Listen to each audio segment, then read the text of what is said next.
वो प्रेम भरा राधे राधे। पूर्णिमा की हार्दिक शुभकामनाएं। तो वे 10 तारीख तक सावन शुरू हो जाएगा। मेरे तो रोटक व्रत शुरू हो जाएंगे। और तो साढ़ मास की पूर्णिमा की कथा सुनो। और जिस भी मेरी बहन ने रोटक व्रत करने हैं तो सुबह नहा धो कर स्नान करके भगवान की पूजा करके ओम नमः शिवाय का जाप करते हुए सारा दिन उस परमात्मा पर समर्पित रहना। और वे उसका भजन कीर्तन करना। जिसी भी व्यवस्था हो भाई, सांस में हो सिमरण तेरा यूं बीत जाए जीवन मेरा। तो ये दिवाली पर खुलेगा। वैसे मैं तो पूर्णिमा नहीं खुलती हूँ कार्तिक मास की, क्योंकि भाई 15 दिन में और भाई पूरे कार्तिक का भी रह जावे, क्योंकि मैं पूरे सावन और पूरे कार्तिक का मास का भी व्रत करती हूँ। तो रोटक व्रत 3.5 महीने के हुए हैं, तो ये दिवाली पर खुलते हैं। तो फिर मैं कार्तिक मास की पूर्णिमा को ही खोला करूँ। जिस भी मेरी बहन ने रहना हो भाई, सुबह नहा धो कर स्नान करके पूजा पाठ करके भाई चाय पानी पी ले, भाई दिन में हल्का फुल्का फ्रूट खा ले, और शाम ने 4 बजे से 6 बजे के बीच खाना खाना हुआ। जिस भी बहन ने रोटक व्रत रखने हो तो ओम नमो नारायण। पूर्णिमा की हार्दिक शुभकामनाएं। और सावन मास भी शुरू हो गया, उसकी भी हार्दिक शुभकामनाएं। ओम नमः शिवाय। तो आषाढ़ मास की पूर्णिमा की कथा सुनो और मेरे कमेंट में लिखना सबसे पहले ओम नमो नारायण। तो पुरानी कथा। एक गांव में एक लड़का था जिसके पिता नहीं थे। उसके घर में एक माँ और उसकी बहन और वो लड़का था। तो उसका नाम राजू था। उसका ऐसा भाई धन दौलत कम ही था, भाई छोटी सी दुकान थी गाँव में। तो छोटी सी दुकान थी, तो वो भगवान विष्णु का भगत था, बहुत पूजा पाठ करता था।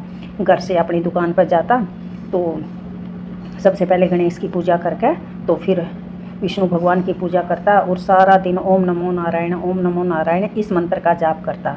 और उसकी दुकान धीरे धीरे धीरे धीरे भाई ठीक चलती रही। कुछ समय बीत गया तो ओम नमो नारायण इस मंत्र का जप करता हुआ, भगवान विष्णु की पूजा करता हुआ, जो भी दुकान पाता उसको भी यही बोलता ओम नमो नारायण। तो आने वाला ने भी बहुत खुशी होती कि भाई सारा दिन इस दुकान पर परमात्मा का नाम रहा, तो बिक्री भी अच्छी होने लगी। इस प्रकार धीरे धीरे उसकी दुकान पूरी बड़ी शोरूम होगी। भाई मिठाइयाँ सिठाइयाँ, भाई दूध दही, भाई जो भी कुछ, भाई बहुत बड़ी दुकान होगी। तो दुकान होगी तो उसका यही रूटीन चलता रहा। फिर गांव में एक मंदिर बना जो उसके घर के और उसकी दुकान के बीच के रास्ते में बना।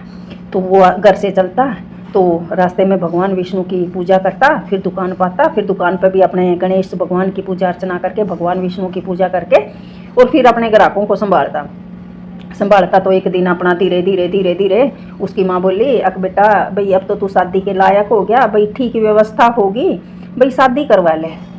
तो वो बोलिया, अक माँ ठीक है, भगवान विष्णु की भी यही मर्जी होगी। तो भाई अपना रिश्ते रास्ते देखने लगी उसकी माँ। तो शादी होगी तो उसने एक दिन क्या होया, उसकी घरवाली ने खाना बनाकर थाली में डाल लिया और कुछ ही सी जल्दी हुई कि वो खाना छोड़कर चला गया दुकान पे गया। तो रास्ते में भगवान विष्णु के पूजा अर्चना करके दुकान पर गया। दुकान पर जाकर पूजा अर्चना करी तो गा कह के भीड़ लग रही थी ग्राहकों की, तो सामान देने लग गया। तो उसकी माँ बोली, अके बहू मेरे बेटा खाना को नहीं खा कर गया और तू दुकान पर जाकर रोटी दिया, उसका खाना दिया। बहू बोली ठीक है माँ। तो गई वह दुकान पर उसका खाना देने। तो देखा भाई ना तो यूपी से गिन रहा किसने कितने दिए और ना यू कुछ इनके साथ बस ओम नमो नारायण। तो उसने देखा भाई उसका अंदर तक गुस्सा होया, भाई यू तो सामान ने लुटवा रहा है, भाई सही संभाल कोई नहीं कर रहा दुकान की। तो घर आकर नवा बोली, भाई कल तय दुकान पर जाना मैं शुरू करूँगी। उसने कहा क्यों?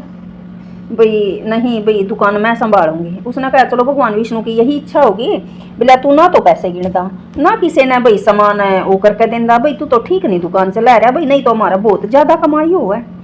वो बोला चलो भगवान विष्णु की यही कृपा होगी, भाई तू चली जाइए।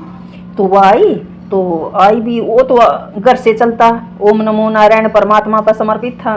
रास्ते में मंदिर था, वहाँ भी पूजा अर्चना करता, फिर दुकान पाता, फिर गणेश की पूजा अर्चना करता भगवान विष्णु की। और जो भी जितने भी ग्राहक आते तो सारे दिन ओम नमो नारायण भाई जब करता होया सामान देता। तो ऐसा कुछ था नहीं। तो देखा भाई उसकी घरवाली भाई धीरे धीरे भाई ग्राहक भी कम हो गए और वह तो तोल का भी सामान पैसे भी गिन दी। भाई वह तो अपने आप में बहुत चतुर थी और होता वही है जो उस प्रभु की इच्छा हो, हम कितने ही चतुर चालाक बनते हैं ना, हमारी चतुर चालाक की कुछ नहीं चलेगी। जब उस पर बू की रहमत होगी ना, उस पर बू का नाम जपते रहो और आगे बढ़ते रहो। तो देखा भाई कुछ दिन मैं दुकान तो कति लॉस में चली गई भाई, मिठाइयाँ में भी ख़राब होने लगी भाई, दूध दही भी ख़राब होने लग गया भाई, ग्राहक कम हो गए। ग्राहक कम हो गए तो वह घर जाकर बोले कि मैंने आपसे एक बात करनी है। वो बोला बोल। बोले जब आप सामान दे थे, पैसे गिनो थे नहीं, किसी का कुछ वो करो थे नहीं, सारा दिन ओम नमो नारायण ओम नमो नारायण बोलते हुए सामान दे थे भाई, मैं तो एक एक चीज़ ना भाई सही तोल कर सही रेट बा करके सामान दे, और दुकान में तो बहुत लॉस हो गया। वो बोला कोई बात नहीं, भगवान विष्णु की यही मर्जी होगी, ओम नमो नारायण। तो बोला मैं चलो कल दुकान पर। वो बोला अपने घर वाली था, बोला हाँ चलना। तो वो तो घर से चला, रास्ते में जाकर भाई भगवान की पूजा अर्चना की, फिर दुकान पर गया तो भगवान गणेश की पूजा अर्चना की, ओम नमो नारायण भगवान विष्णु की पूजा अर्चना की। और धीरे धीरे धीरे धीरे भाई ग्राहक आने लग गए। भैया देखा भाई ओम नमो नारायण, भाई तू कहाँ था इतने दिन में क्यों आया, भाई ग्राहक का ने पूछा।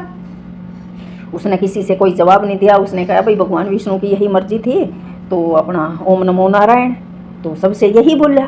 तो भाई धीरे धीरे धीरे धीरे उसका सामान है भाई इसी तरह बिकने लग गया भाई। इसी तरह फिर दोबारा दुकान चलने लगी।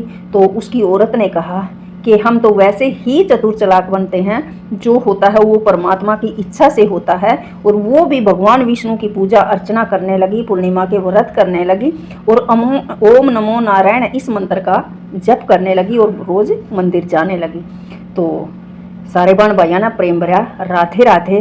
तो भगवान विष्णु की जो भी कोई काम करता है इस परमात्मा पर समर्पित करो। भगवान हमेशा कोई भी गलत नहीं करते, वो हमें अपने स्वार्थ में गलत लगता है। जो देता है परमात्मा वो उसकी हर एक चीज़ को स्वीकार करो। ओम नमो नारायण। बोलो विष्णु भगवान की जय, बोलो परमपिता परमेश्वर की जय। ओम नमः शिवाय, ओम नमो नारायण। राधे राधे। तो सुबह नहा कर स्नान करके, सुबह स्नान करके ब्रह्म मुहूर्त में पूजा पाठ करके तो शाम ने चंद्रमा को जल देना है। ओम नमो नारायण।